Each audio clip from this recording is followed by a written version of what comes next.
walking through a ghost town. Y'all ain't playing my sounds. Don't tell me to calm down. Don't tell me to calm down. Only time I go backwards is when I wanna moonwalk. Don't test me, my mood's wrong. Don't test me, my mood's wrong. We are who we say that we are. You were lost in the stars, and it's all from the start.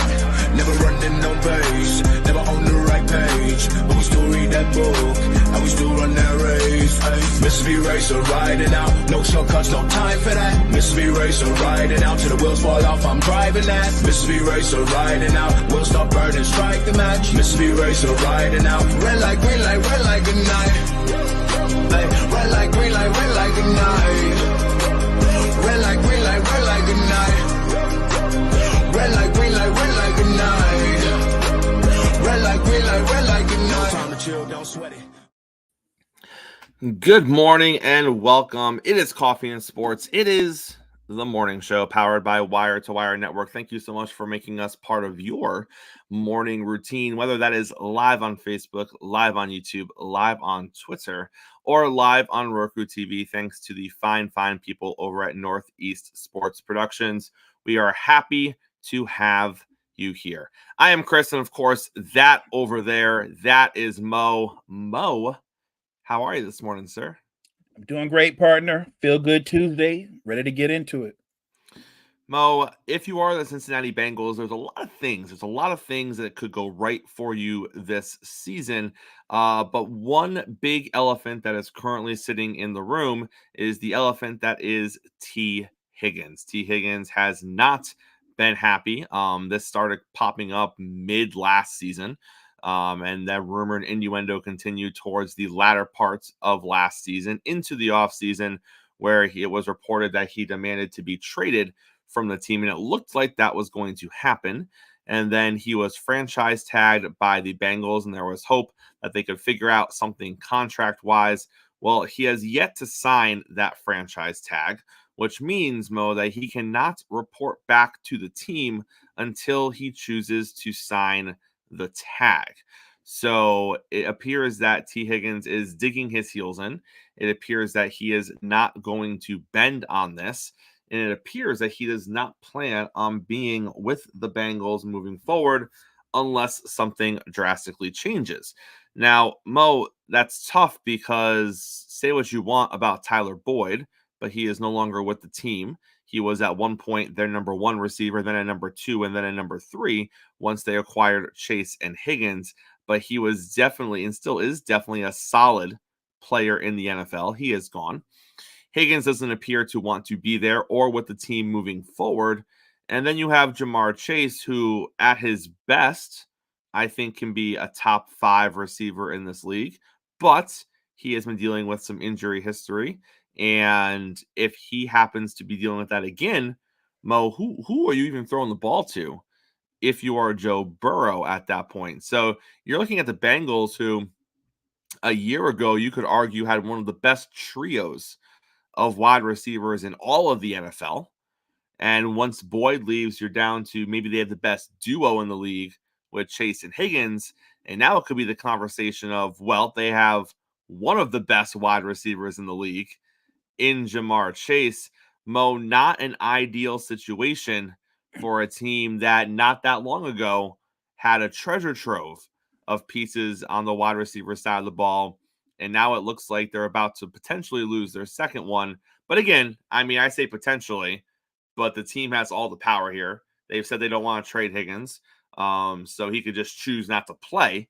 And we'll see how that goes. That hasn't worked out for players in the past. But clearly not a good situation in Cincinnati as OTAs are starting up. It's not a good situation. But I would say you'd have to look at the receiving room, and I think the coaches are probably trying to coach up their young guys, right? Like business has to continue. You still have to get some continuity with your offense. So while yes, T. Higgins' situation is tough, you still have a number one receiver, one of the best receivers in football, and you have one of the elite quarterbacks who has the ability to throw guys open.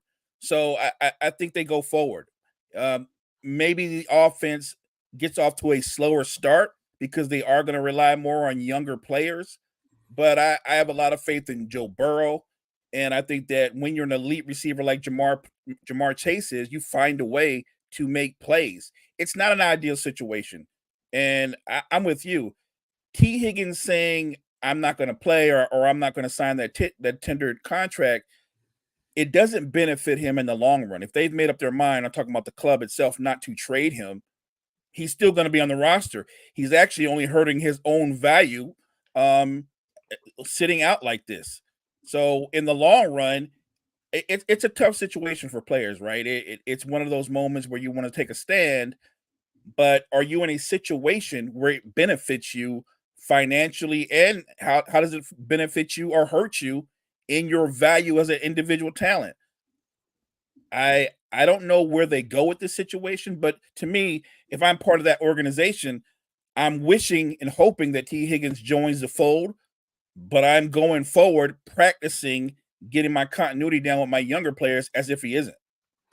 When you take T. Higgins out of the mix after Jamar Chase, the current crop of wide receivers on the Bengals is as follows: Trenton Irwin, Cole Burgess, Andre Losivas, Kwame Lassiter II, Trey Mosley, Jermaine Burton, Charlie Jones, and Kendrick Proyer. Mo. Right, and I know what you're gonna say, that it's one of those things where I couldn't recognize those guys in a lineup or some line like that. But this is what I will say: the Bengals drafted those guys because they thought they had some ability. And look, to say they're going to be close to a T. Higgins is kind of crazy, but you only need one of them. You named off a bunch of names, but you only need one of them to take advantage of this opportunity, right? What if one of them takes advantage of it and they become similar to Puka Nacua, right? Uh, all of a sudden taking advantage of an opportunity, and before you know it, they're telling T. Higgins, like, I mean, when you come back, now you're the number 3 or something of that nature. I know that seems like a reach, and if you're a Bengals fan, you're probably like, Mo's giving us some hope. I'm simply saying that if T. Higgins isn't going to be at OTAs, if he plans on extending this holdout, they have to go forward that way. I don't see a free agent wide receiver out there that hasn't been signed that they can go, well, let's go get this guy because he's a legitimate, almost a number 1 like player, because I don't see that guy out there. So you have to make do with what you have. I like glass half filled Mo. I like that guy. That guy is fun. Even with all those people I just named, if Higgins doesn't play for the Bengals this season, at least the Bengals have this going for them, Mo. They still have a better group of wide receivers than the Buffalo Bills. Yes, they do, because they have a legitimate number 1. And when you look at the Bills receiving room, they have a bunch of 2s or 3s. Twos and 3. 2s are generous. 3s definitely. Well, this is an opportunity, right, I guess, for Josh Allen to prove that he can throw guys open as well. Absolutely. All right, Mo, we got JG here with us this morning. Let's get the man up here onto the platform so we can talk a little Major League Baseball. JG, first and foremost, I don't appreciate the juju, the negative juju that you brought to my Yankees last night. Okay, we were just humming along, and then out of nowhere, we lay an egg in the 9th inning. I'm sure you had something to do with that because I was rubbing that in your face yesterday. I don't appreciate that, but that's where we're going to start. All right, sir. I actually want to talk about the New York Mets. The New York Mets have, I mean, listen, the Mets are the Mets, and they've decided that Edwin is no longer going to be their closer until he figures himself out. JG. Obviously, he is coming off of the injury that he suffered in the World Baseball Classic, missing all of last season. He has not been very good this season. He is making a ton of money as the closer for the New York Mets. They are taking the closer by committee role right now, JG. When you look at a team like the Mets, who are not the greatest, they're not playing terrific baseball right now. Obviously, we know what their closer is when he's right. Would you argue that why not just let him figure it out? Like, I get it. If he's costing you wins and you're a good team and you can't afford to fall behind teams like the Phillies and the Braves because you're competitive and you're up there and you can't just be giving game. I get that. At that point, you got to make business decisions and you're like, bro, you're not getting it done. Go figure it out. When you're not really a good team and you're not really competing for a division, well, what's wrong with just letting him figure it out? Because once he does figure it out, maybe you got yourself a trade piece or something on your hands. And if he doesn't figure it out, it doesn't really make a difference anyway, correct?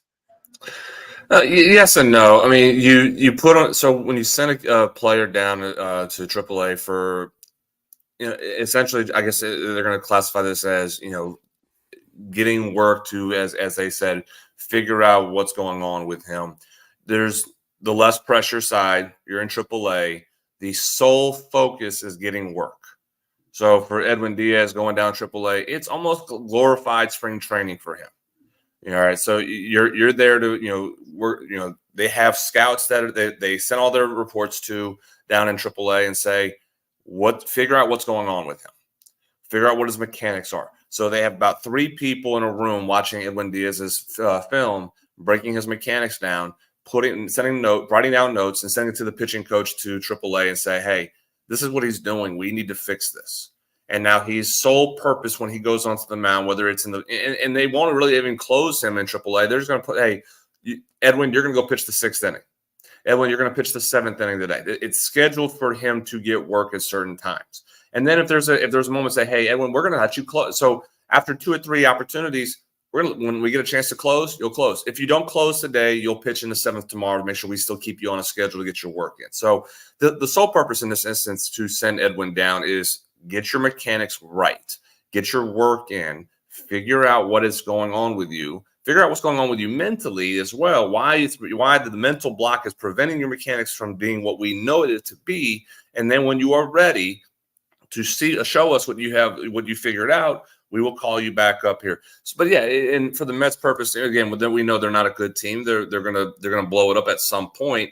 But you have a lot of money, as you said, there's a lot of money tied to Edwin Diaz. You can't just let him destroy himself this year in the big leagues. It's not necessarily about wins and losses at this moment for him. It's more of, hey, can we salvage this opportunity that we have with Diaz to make sure that he gets back to what he was at one point, one of the best closers in the game. And JG, obviously you don't have this answer, but do you think it's more coming back from the injury, missing the entire year, and that has more to do with it? Or do you think it's more of an arm talent thing because he had the stuff last season? So it's not like, he's hit a mountain and fallen off the cliff age-wise or something like that. But obviously injuries affect people differently, and he missed the entire season. There's a mental side to it. There's a physical side to it.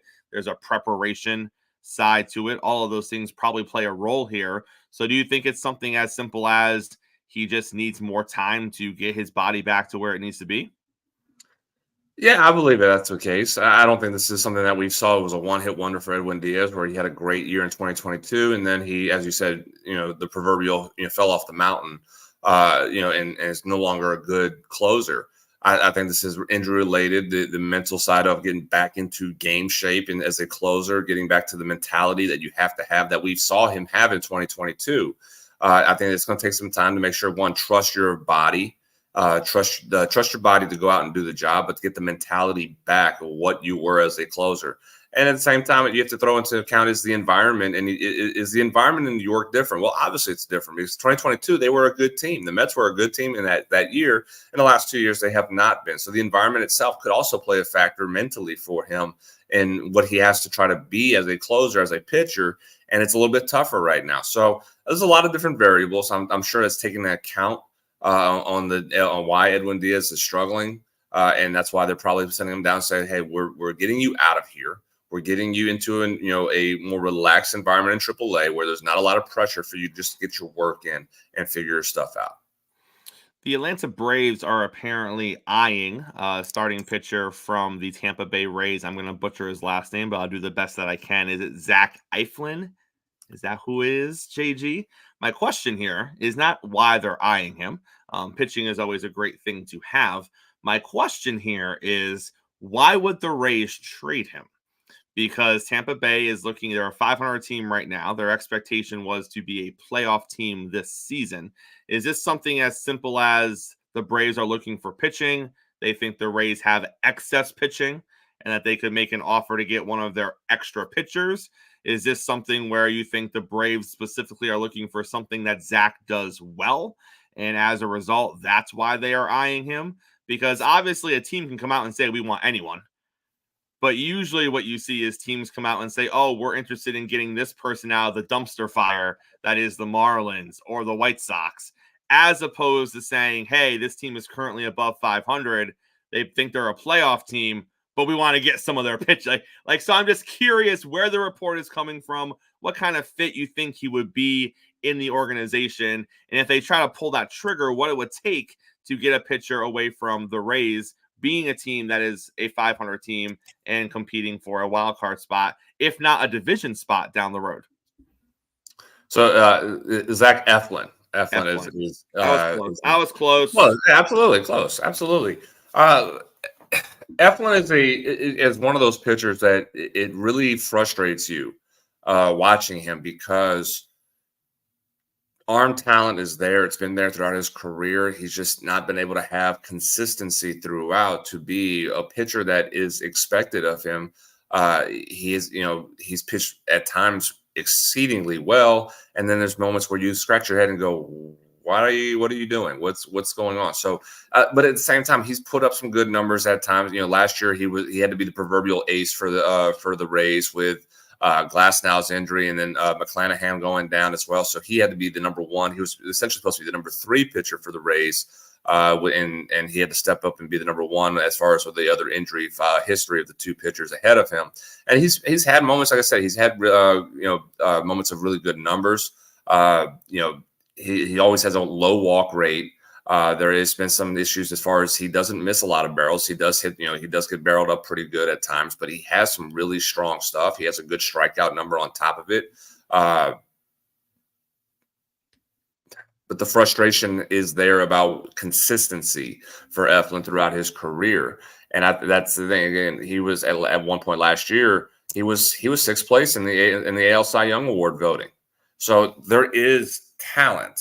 I think the Braves look at pitchers like Zach Eflin and say, we can turn you into a really good pitcher. Because as we've seen what they've done so far this year, Ronaldo Lopez, who has not been a starter at all in his career, and he's been one of the better pitchers in the game right now. Chris Sale, who has been injury history over the last few years and has just not been the same pitcher. Is ending in Boston, and he's pitching lights out right now. So, and you could throw into other names like Joe Jimenez in the bullpen, Pierce Johnson when he was with the Rockies before last year before being traded to the Braves. He had a 6 ERA, and since the trade to Atlanta, he's had one of the lowest ERAs in the bullpen and throughout Major League Baseball. So they believe they can take reclamation projects and turn them into stars. And I think that's the thought process with Zach Eflin, is if they bring him in to be the 5th pitcher, essentially, because that's what they need right now. They have been rotating 5th pitchers with Darius Vines, Alan Winans, Bryce Elder, and they're looking to see who is the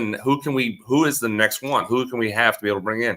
Well, the other 2 pitchers in the minors for the Braves, and AJ Smith-Shawver and Hurston Waldrop, they're not ready. They're just not. They're not progressing like they were hoping right now. They need some more time. They're not going to rush them in the process just to throw them out there. So they're trying to figure out that 5th starter spot. And Zach Eflin does make sense to be that. He doesn't have to be the ace of this staff. He's got to be a pitcher. And if the price is right, the Braves are looking at to acquire Eflin, they're going to pull the trigger because, again, they believe their scouting system and their coaches are some of the best development and talent in the game, and they can turn him into a serviceable pitcher in the rotation that they are needing. So it makes sense. But again, the understanding of what he has been, what Eflin has been so far, is a little bit of frustration. But I think the coaching staff and the Braves think they can make him into the pitcher that they know he has the ability to be. JG, looking at the top 3 pitchers in baseball right now as far as just their win totals go, and I'll be honest, the rest of the stuff is pretty good too. Ranger Suarez is 8-0 with a 1.37 ERA. Seth Lugo for Kansas City is 7-1 with a 1.79, and Chris Sale for Atlanta is 7-1 with a 2.22 ERA. Just looking at those 3 guys, the teams that they're on, Philly, Kansas City, Atlanta, I know that we're still early in the season, and I know that a lot of times in a season you get those gaudy starts as far as wins go for pitchers early on, and then things kind of people are like, oh, this guy's going to win 24 games this year. He's on pace to, and you know things even out. Things that are out of their control happen, and they pick up losses they shouldn't, or no decisions, wherever the case might be. But when you're looking at these three guys in particular, what do you make of their early performances? Is there one that stands out more to you than others? And obviously, you know, you have a horse in this race, and you have a horse that you don't want to have in this race when you're talking about the Phillies. But when you look at, you know, the start that these three guys have had, are we looking at three potential 20-game winners right here? Because, you know, back in the day, that was something where you hit 20, that you did something. And now you look at baseball today, I would still argue you hit 20, you did something, because pitchers today just don't pitch as long as they pitched back in the day. So I think you have less 20-game pitchers in the game of baseball today, because the idea is if you can give us a solid 5, well, let's start bringing in the guys that throw 101 miles per hour out of the bullpen, and we'll kind of figure it out from there. So looking at these three starts, what do you make of it, and what are you projecting going forward? Well, you're correct that, you know, the number of 20-game winning pitchers is diminishing just because the bullpens are being used more, and we've had issues of blown bullpens a little bit more frequent in recent history, and that takes away wins away from these pitchers. You know, again, my Braves had that issue yesterday. Ronaldo Lopez had a fantastic start, and Braves blow a 5-run lead, and we end up losing the game. So you see that quite a bit in today's game, where the bullpens they're still trusted more to go pitch the, you know, 6, 7, 8, 9, you know, inning, versus letting your starting pitcher who's on a roll continue and finish it out and try to get as close to the. It used to be, let your starter go as close to 9 as they can.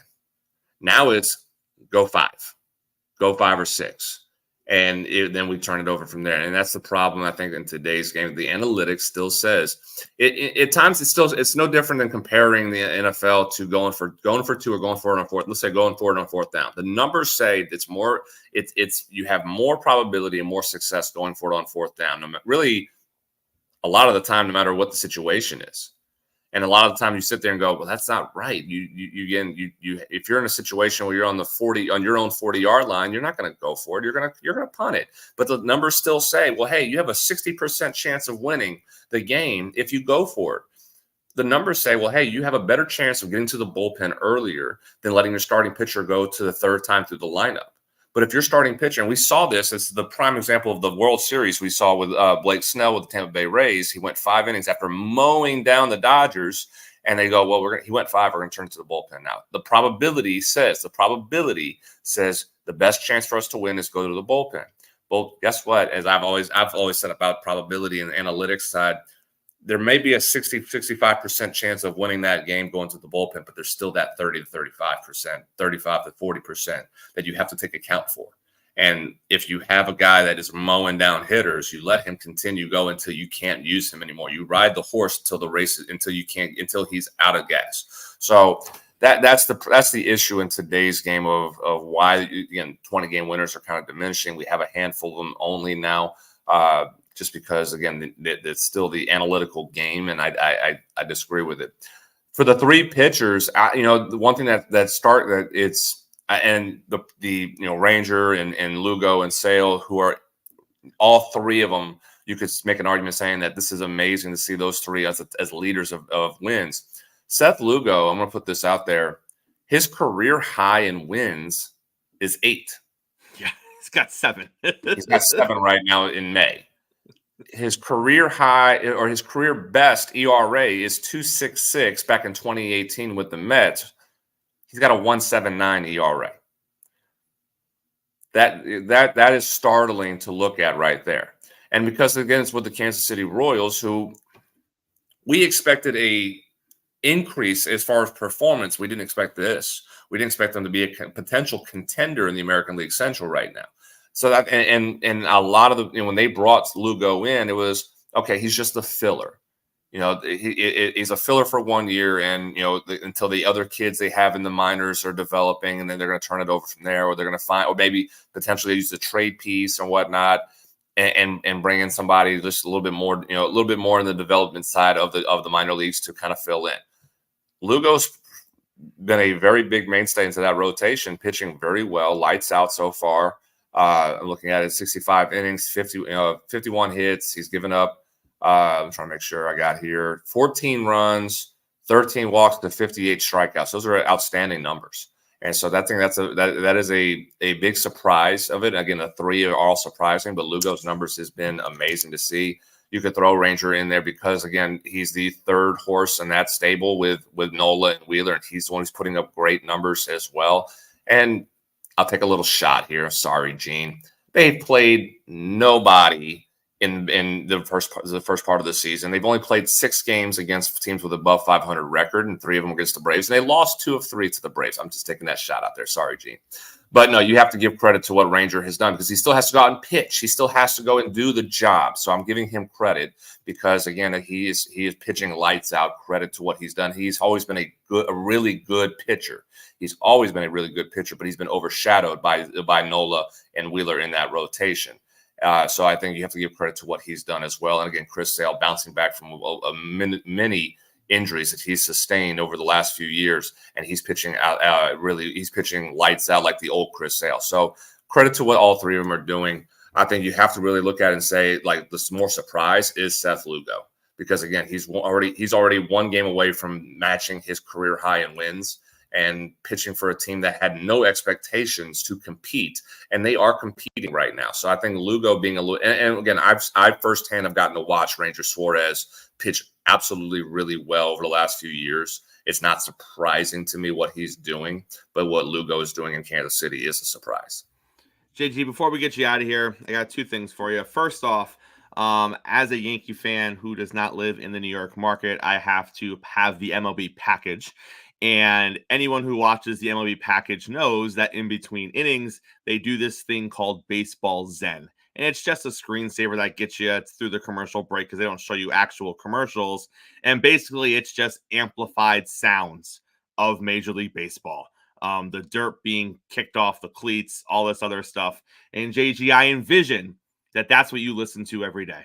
I envision that you just live in a world where you are surrounded by the baseball sound effects when you're not actively watching baseball. So I just want to I had that thought last night. I was like, JG probably has this on all the time, just the different sounds of the game. But the last thing I want to touch on, JG, is this. It's one of the age-old questions in Major League Baseball. I saw it on the highlights last night. Why do base runners dive headfirst into first base?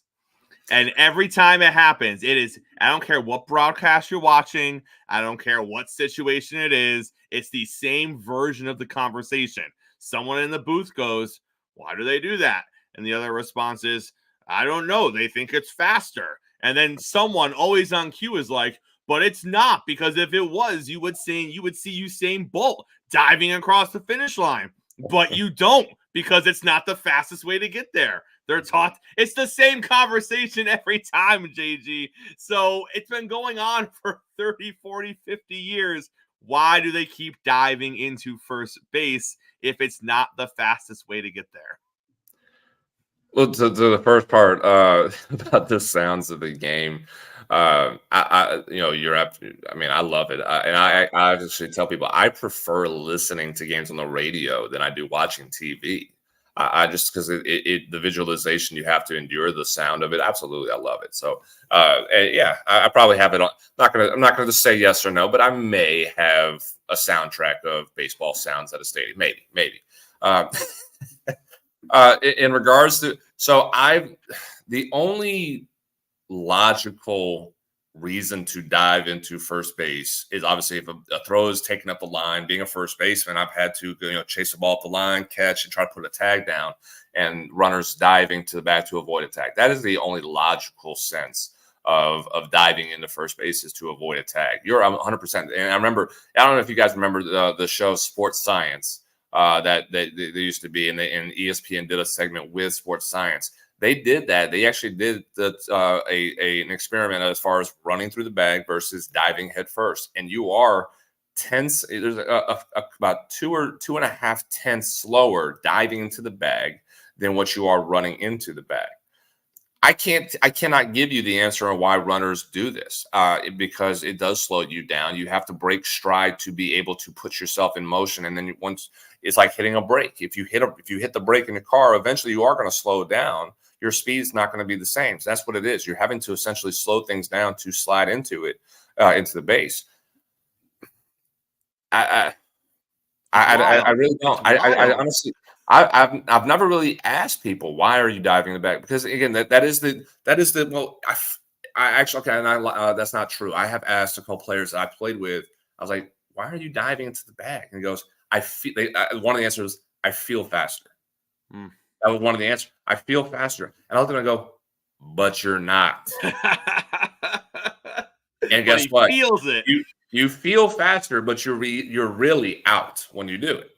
So I don't know. I don't know why players still do that, because it has been talked about.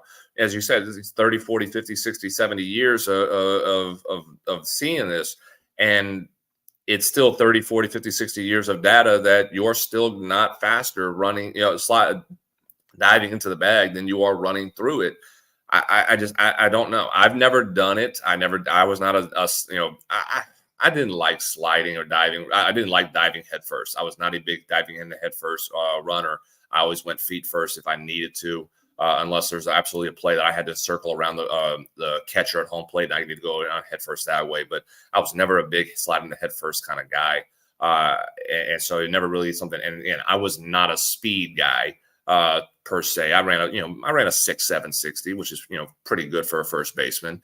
But I was not one of those guys that was going to be a speed guy. So if I save some energy by not diving into the bag, I'm going to make sure I save my energy and not diving into the bag. But I can't answer that question. I don't know why guys still do it, and at the same time, it doesn't help you all the time. So it's for guys who feel faster going in the bag diving than they would be running through it. JG, we're gonna let you get back to your baseball zen sound effects. All right. That sounds good. Yeah. Have a good one, JG. Hey, as always, appreciate it. He does, Mo. He's got those baseball zen sound effects on. I guarantee it, and he's probably got all kind of like posters from different angles of Field of Dreams. JG's a legend. He's an absolute legend. 100%. Mo, let's talk a little more NFL. Then we got some NBA stuff to get to. So two quarterbacks that keep coming up in contract talks. Dak Prescott of the Dallas Cowboys, who apparently they are still taking the "we know where we are, we'll deal with it when the time comes" approach. So no real question about whether Dak's going to show up this season because they've already addressed his contract situation. We know it's up, and we'll handle it later. And he seems to be okay with that. So okay. But another quarterback whose contract is up at the end of the season is Tua Tagovailoa. Tua's contract, he's in the 5th year of his deal. The Dolphins have said publicly that he is their guy and he wants to re-sign them. They have opened contract negotiations, but there hasn't been much progress, or at least there hasn't been much talk. I have no idea what the progress of that looks like. There were some reports that Tua may not show up to OTAs. He has been showing up to the voluntary workouts, but he hasn't been doing much. So as a result, there was some question of, is he not doing much because of the contract situation? But he is going to be at OTAs. He is going to be working out with the team. So it doesn't appear, at least now, that he is going to be holding out. So that is good for Dolphin fans. But I cannot say the same for Minnesota Viking fans. Justin Jefferson is not going to be showing up to OTAs because he is not happy with his contract situation, Mo, and he wants to get some progress made there. And I will tell you, when you are looking at a team that has a rookie quarterback and Justin Jefferson is your number one receiver, and he is arguably one of the top 2 or 3 receivers in the league, you definitely need him on the field. So that might be a situation, Mo, where not showing up gets a team to be a little more motivated, because I don't know what the Vikings think their chances are this season, but I think they drastically go down if Jefferson is missing a handful of games. No, I agree. They go way down, especially when you're dealing with a rookie quarterback. Rookie quarterbacks, what they need to know is who I can rely on, who's my safety valve, who are my playmakers. You're talking about one of the best playmakers in all of football. You say arguably in the top 3. I would make the argument he's like 1. Hey! Don't do the cheetah like that. I love the cheetah, but even of your own admission, there's things that Justin Jefferson physically can do that the cheetah can't do. Yes, He that's can high true. point. He can high point balls. He's a threat at the goal line in the red zone. That's not really the cheetah's strength. But I just think that the Vikings should be motivated to get this done. You're going into a whole new era, a whole new time in the franchise with a new franchise quarterback. You do want to get him off to the right start. The last thing you want to do is set a rookie quarterback up for failure, and having your number 1 receiver already talking about how he's not going to report because of a contract issue. You got to make that go away ASAP. I don't know why they're even like extending this, because you know how diva receivers can be, right? The longer this goes on, the more he starts going to social media and so on and so on. You want to dead this ASAP. So I'm looking at Vikings management. I just think they're going to get this done sooner or later. This offseason, safety Jordan Poyer signed with the Miami Dolphins. He spent his previous years in the league with the Buffalo Bills. He was doing some media yesterday, Mo, and he said that he's looking forward to playing his former team twice a season, that, of course, being the Buffalo Bills. And he was asked about quarterback Josh Allen, and he did not hesitate, Mo, when he said that Josh Allen is the best quarterback in the league. Obviously, you look at that and you're like, well, you are no longer a Buffalo Bill, sir. You are currently a Miami Dolphin. So Dolphin fans took offense to that. But Mo, I look at it and I say, you know what? I don't take offense to that, because Josh Allen isn't the best quarterback in the league. So I judge your opinion because your opinion is wrong. And it has nothing to do with Tua. It has to do with the fact that Mahomes is clearly a better quarterback than Josh Allen. So if you're going to sit here and say Josh Allen's the best quarterback in the league, we all have those friends, Mo, who make opinions, and you're like, well, your opinion doesn't offend me because your opinion is so off base. Right. Go have your opinion. You feel how you want to feel. And that's how I look at it. I also look at it as Jordan plays the defensive side of the ball. I would have a much bigger issue if Odell Beckham Jr. came into Miami and he's like, well, Tua isn't that great. That I might have an issue with, because Tua is throwing you the damn football. But that's not what happened. So I have no issue with a defensive player not saying that Tua is the best quarterback in the league. I have no issue with a defensive player giving another quarterback their flowers. Oh, and by the way, I think he's wrong anyways, because Mahomes is the best quarterback in the league. And I don't even think Josh Allen is number 2. I think Burrow is number 2. So I really don't even think his opinion is that valid, because he's so off base, Mo. I'm with you. I think that's just one man's opinion, and you're entitled to have it. And maybe because he was a teammate for years, you feel that way. I think Josh Allen is one of the more elite athletes at the quarterback position, and he's certainly a top 5 quarterback, but he's behind Joe Burrow. I think Joe Burrow is just a better quarterback, point blank, period. And while it doesn't offend Tua, and it shouldn't offend Tua or Dolphins fans, what he will learn being a member of the Dolphins is that Tua can throw the football pretty damn well. He will. He'll see that. I know he doesn't have the big linebacker body and or make those kind of plays with his legs. That's not his lot in life, but he's a precision passer. And I think Poyer will have an appreciation for his teammate, because when that Dolphins offense is working, guess what the defense gets to do? They get to sit and not be on the field play after play after play, because that offense can grind up defenses when they're working on all cylinders. And I expect the running game to be featured more this season. So I'm with you. It's an opinion. Like you said, we have some friends. I have friends that want to get into arguments about all-time great running backs or wide receivers. And I'll go, what? I have no problem if you think Gale Sayers is the greatest running back of all time. I was like, I don't know how you would know that. Like, I never saw the guy play. I mean, I only know from the black and white pictures what he did, but you can feel that way. I was like, I would make the argument he's not even the best Chicago Bears running back all time, but that's me. That's me.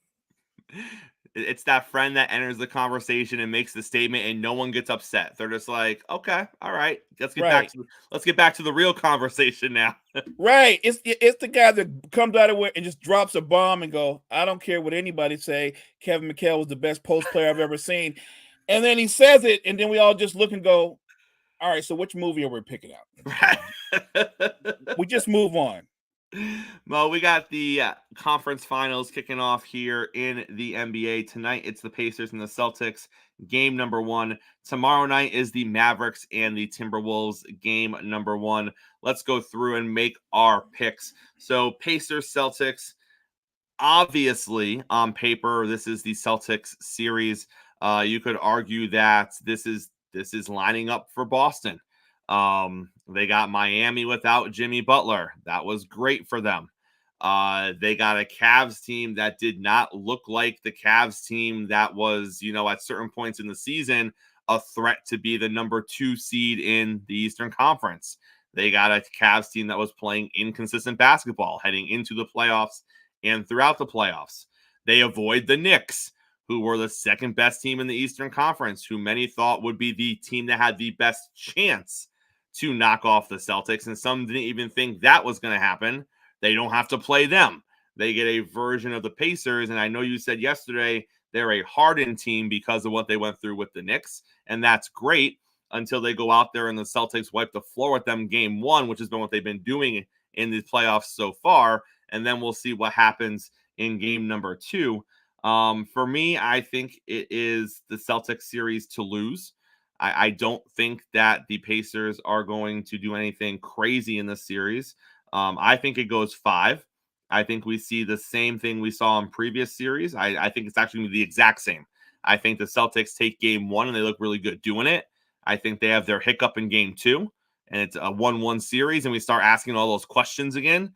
And then I think like in the previous 2 series, they roll the next 3 games and they take it in 5 and they go to the finals. And then we'll see. And then we will see. Because I will tell you right now, Mo, if this is going to be a Celtics Minnesota finals, damn, that could be rough for Boston. But we're not gonna get ahead of ourselves. I'm gonna go Celtics in 5. What say you? So again, I'm going to be consistent. I picked the Celtics to come out of the East outright, but I look at the Pacers team and I feel like they're coming into this series like we have nothing to lose. We're playing with house money. Like They are. the Celtics have all the pressure in the world. Before the season even started, everybody was like, okay, they're going to come out the East. They're going to be the best team. They're going to come out of the East. I think the Pacers are playing with house money, and what makes them dangerous is because they have nothing to lose. I mean, I think they come out very loose, and that makes them dangerous to the Celtics. I'm still picking the Celtics, but what I am saying is I think this will be their toughest test versus what anybody they've played to this point.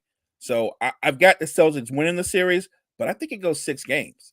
I think the Pacers are the deeper team, and Boston is a team that, love it or hate it, they do shoot a lot of threes. And when they're falling, that's great. But when they're not so great. The difference is the Pacers is the kind of team that they play at a certain pace. If you're missing and they're having all those long rebounds, you're igniting that fast break. They play at that pace.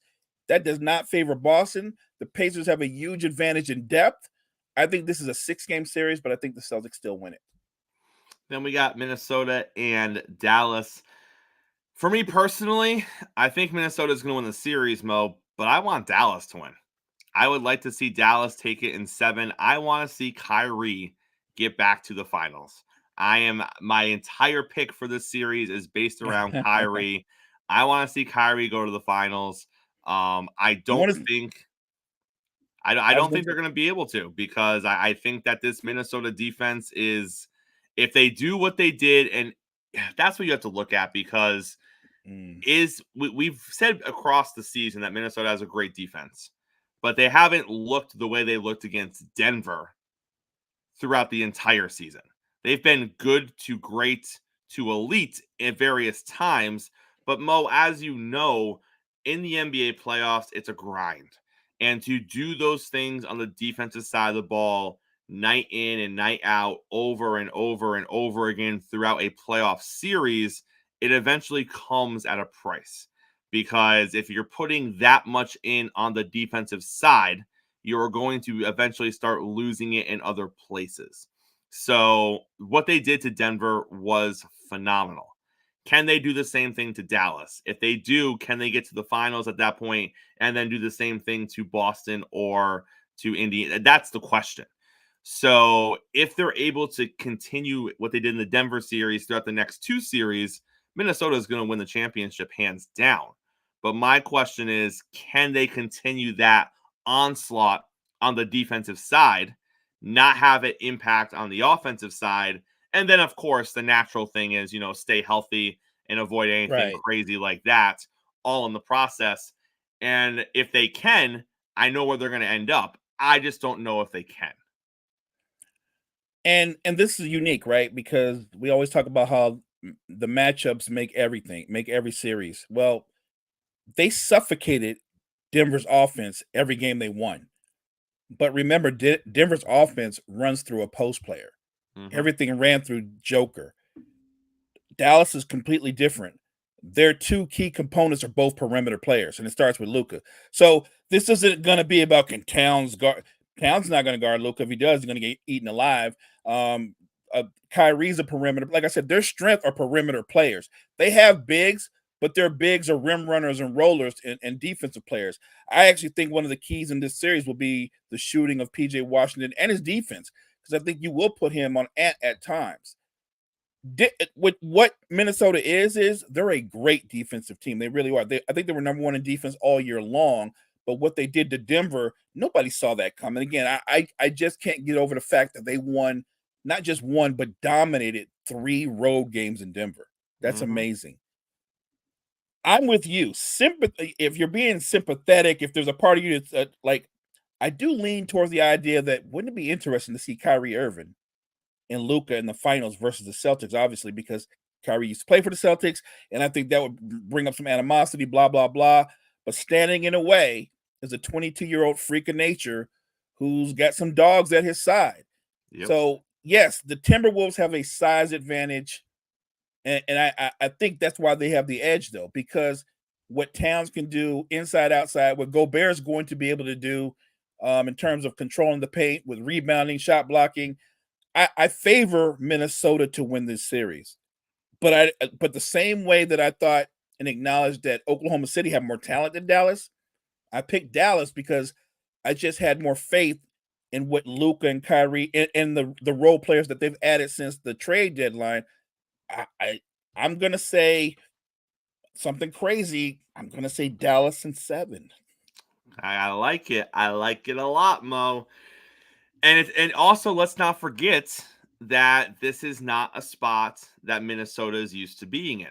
So there's just so many different factors as you get deeper into the playoffs where the best team on paper doesn't always pull it out, or the best player, doesn't always end up on the winning side when it's all said and done. And you could easily be looking at a series that goes 6 or 7 games where you say that Anthony Edwards was far and away the best player on the floor consistently throughout the series, and they could still lose the series in 6 or 7 games. 100%. Look what Shai Gilgeous did the previous series against Dallas. If you just look at the raw numbers, he was the best player in the series, and they still lost the series because I thought Dallas's role players outplayed OKC's role players. They came up bigger in bigger situations than the Thunders did. And I thought Luka, who didn't have one of his best series, you thought, man, Luka's struggling. But then you look up, and he only averaged 29 points, 8 rebounds, 8 assists. Like, he wasn't having a good series. Like, the guy is very unique. And I get it. Some people are going to be like, you're crazy, Mo. Anthony Edwards is part of the new, they're talking about the new wave of stars taking over. And I'm like, you do know that Luka's only 24 years old. Like, wouldn't he be part of that new wave? Like, he's only 24 years old. He's actually younger than SGA. So you're going to have a young star in the finals regardless if you look at the way it's lined up. It could be Anthony Edwards. It could be Luka. Jason Tatum's 25. I think Halliburton's 24, 25. You're going to have a young star in the finals regardless, but I'm going to go for the upset. You put something in my head. The idea of Kyrie getting back to the finals, not just what it means for the Mavericks and Luka, but what it means for Kyrie and his legacy. Do you know what I mean? Like, if Kyrie was to get back to the finals, not just get back, but win, does that not alter the way that people look at him in a greater picture, in the bigger picture of great players? And obviously it would elevate Luka and company. But yeah, I'm going there. I'm going to pick the Mavs to pull off an upset because some teams can handle. Some teams are great, Chris, of being the hunted. Not everybody is great at being the team that's being hunted. Minnesota just knocked the bully off, right? And so everybody goes, what's a clear path? Minnesota's going to go to the finals and win it all. And here's the Mavericks over here. And I don't think the Mavericks, like the Pacers, are playing with any pressure. They absolutely want to win, but I don't think they're playing with any pressure. And a guy like Luka, knowing that you're over there playing with some kind of pressure expectations, he will take advantage of that. He is very Larry Bird-like when it comes to playing mind games. So again, like I said, I'm rolling with Dallas, 7-game series. Looking forward to it. And Mo, like you just said, there is such a difference between being the underdog that no one gives a chance to. Yes, you're up 2-0 against Denver, but if they win one game, they're right back in it. Yes, you just lost 3 in a row to Denver. You're done. And the underdog. Well, now you're only a few days removed and you're the favorite. Now the talk is not only are you going to win the West, but if you win the West, you're probably going to win the title. Like, it's totally different expectations now from you're not even going to beat Denver to now you're winning the championship all in a matter of a week and a half. So some teams deal with that and it doesn't make a difference. Other teams, when the script is flipped and the expectations change, it changes the way they play. We'll see. We'll see how Minnesota reacts to literally going from the underdog who has a great season, but you're going to lose to the defending champs, to now you're the favorite to win the whole thing potentially. We'll see how that ends up. Let's talk real quick. You brought up the 4 names, so I'm going to bring them up again. Mo, who has the most pressure on them remaining in the NBA playoffs? Halliburton, Luka, Ant, or Jason Tatum? It's Jason Tatum. It's not even close. Think about what people will throw out there all the time, that Jason Tatum has been to 6 or 7 conference finals. He's been to 1 NBA final. So ever since he's been in the league, he's known nothing but a degree of success. If you think about it, like, they've always been in contention ever since he's been in the league. Now, he wasn't always a superstar, but the fact is he has been considered that over the last 3 or 4 seasons. When you remember, Chris, you brought it up the other day, of what he looked like in that finals against a Golden State team that was not the best version of Golden State. That was the Celtics finals to lose, and they lost it.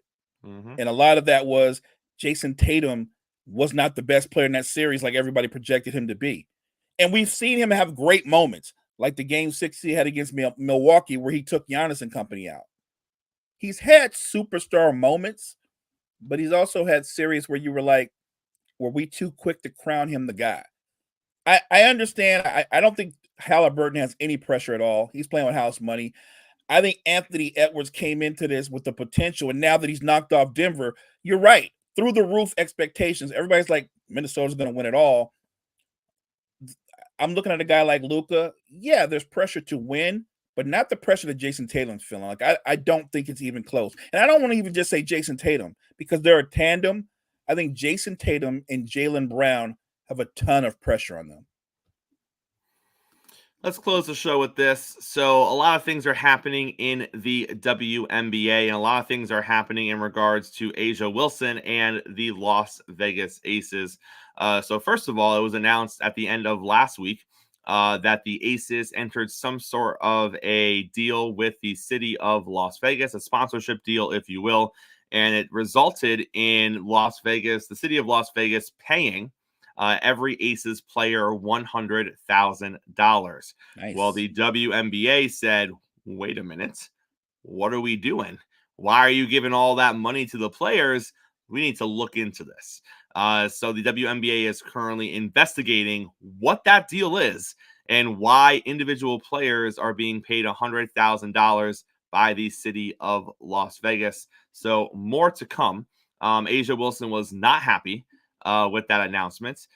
She tweeted something to the, I'll paraphrase, about how they take one step forward and then two steps back. You want them to be successful. You want them to get their names out there. And when they do get their names out there and they start to reap some benefits from it, well, now we have to investigate to see what's going on. And I see her point of view there, Mo. I see her point of view. Asa Wilson was also in the news because she was asked about the most polarizing figure currently in the WNBA, Miss Caitlin Clark. And Asa Wilson did not shy away. She said that everything you're seeing with Caitlin Clark 100% has to do with the fact that she is white. And Mo, I don't understand why we keep going to this place. Asia, I understand you are so successful. You were successful in high school. You were successful in college. You have been successful in the WNBA. You have championships. You have MVPs. You have a collegiate title, which is something Caitlin Clark doesn't have. I understand all of that. But Mo, at the end of the day, the one thing you didn't do was you didn't move the needle. People were not selling out to come watch you in college. People were not tuning in record numbers to watch you get drafted. What Caitlin Clark did, Caitlin Clark with the Liberty, because don't forget, Sabrina's over there. The Liberty are one of the favorites to win the WNBA title this season. Let's not disregard the other players involved in the game.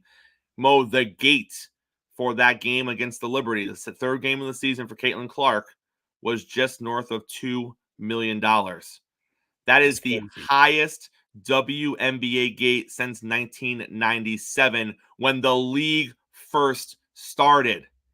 Asia Wilson, how long have you been in the league? You have never been a part of a gate that big. You don't move the needle. It doesn't mean you're not a good player. It doesn't mean you're not deserving of everything that you have accomplished. But at the end of the day, you don't move the needle. Sabrina's white. She's not getting the same look as Caitlin. She moves the needle a little bit. As is Breanna Stewart. Correct. There are plenty of talented white athletes in this league that are good ball players, but they don't move the needle. Caitlin Clark is a unicorn. She is one of one. She has been what your sport has been dying for, probably since like 1999 or the early 2000s. And Mo, I don't understand why current players in the league can't just sit there and embrace it. I understand the bitterness of former players. I understand the bitterness of the rest of the world. But you are currently playing in the league and you are feeding into this notion when, Asia, you are benefiting. You are benefiting from this. I would even argue maybe that $100,000 the city of Las Vegas gave you has something to do with the new spotlight on the WNBA. Right. That's being created by Caitlin Clark. The fact that you're flying private now, you don't think that has nothing to do with I just don't get it, Mo. From a current player, you want to lean in that hard? It's crazy. I would just say this. Asia Wilson is probably considered the best player in the WNBA. But if you've ever watched her play, I would say that her skill sets and what she does in terms of living in the paint is very similar to Tim Duncan. And as great as Tim Duncan was, he wasn't a guy that moved the needle. People didn't like embrace his game. Was not, let's say, Chris, the most exciting game to watch, right? Correct. Business-like. Very business-like. That's why he was the big fundamentals. So I'm taking nothing away for Asia's greatness, but that would also apply to somebody who's as great as Breanna Stewart, who's won multiple MVPs as well, and she didn't really move the needle. And here you have this phenom that's coming to your league, and I get it. There might be the jealousy of, let's shut her down, let's show her she's not that good. I don't have a problem with that. That's all part of, to me, the rookie hazing thing and being competitive. But she's good for your league. She's good for your bottom line. She's good for your wallet. Mm-hmm. And so I don't know why you don't embrace that rather than find different ways to reject her. Because, like you said, $2 million for a WNBA, the third game of the season, or any game of the season, that's insane. That's moving the needle. And Mo, the numbers, the TV ratings for that third game of the season with the Fever and the Liberty, they were higher TV ratings than any of the games in the NBA during Christmas Day of last year. That's You crazy. know how big the NBA Christmas lineup is. Right. Those are the marquee matchups. They give you the best of the best on Christmas Day. And that random third game of the season beat all of those. I'm not saying that they're going to pull bigger numbers overall than the NBA. Right. But Mo, we wouldn't be having this conversation 3 years ago. We wouldn't be having a conversation of a WNBA game doing anything against an NBA game, much less the Christmas lineup, which is usually the best of the best matchup wise for the regular season. So their ratings and their fan interest right now is through the roofs. Embrace that. Really. It really is just that simple. You compete against her, but at the same time, embrace what she's doing for your league. And like you said, Mo, if she's making your wallet a little heavier, just be like, I don't know. People say crazy things about her, but I know that when she plays me, she's gonna find out the truth. That's fine. Keep it like that. Keep it that you're the best player in the NBA. You don't have to acknowledge her as being on your level as playing wise. And she's not yet. And just roll with that. Be like, she's doing great things for this league. But when it comes to being the best around here, it's right here in Las Vegas. Great. No issue with that. But when you want to start tearing people down and leaning into it and making it seem like she doesn't deserve her spot because of things that she cannot control, while you are also profiting off of her success in many ways, it's not a good look. Not a good look. I'm with you. Mo, that brings us to an end on a Tuesday, sir. Close us out. Thank you guys for joining Chris and I this morning. We appreciate your support, your follows, your subs, your likes. Make sure you guys check out all the great content that we have with the Wire to Wire Network. Wire to Wire Network, we appreciate you. We'll be back same time, same place tomorrow morning. We got Will in here talking NBA stuff. We have the NFL genius himself coming on to talk a little NFL. All of that and more. Coffee and sports. It's the morning show.